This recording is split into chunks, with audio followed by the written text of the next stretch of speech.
So as you can see from the title, I hope you can hear me, from the title of my presentation, I'm working with lithium-ion batteries and specifically on nickel-rich cathode materials. Now, first of all, what is a lithium-ion battery? Is a device where we can withdraw electrical energy from a chemical reaction. And the driving force of this chemical reaction is the lithium. When we charge a cell, we just, I guess I can use a pointer.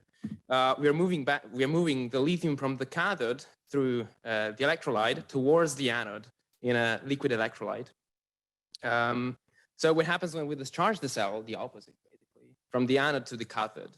Now, in my PhD, I'm focusing on a cathode study, a cathode material study, which is specifically the NMC811. It's a nickel-rich material, has a layered structure, as you can see from the picture, and the lithium is between transition metal slabs.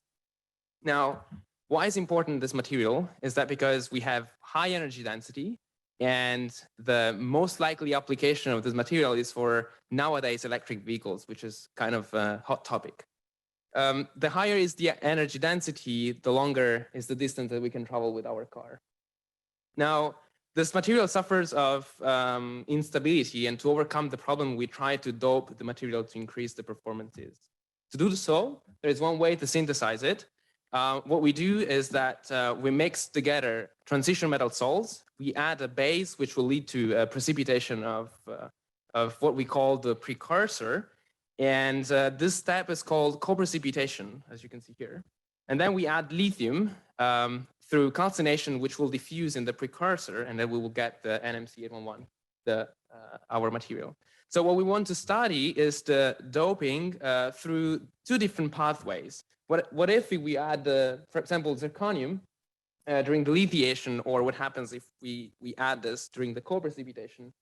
Well, just few results. What happens if we add the lithium, the zirconium during the co-precipitation is that we get a higher capacity over time of the cell, of the battery, but also higher capacity retention, 85% against the 82 of the undoped sample.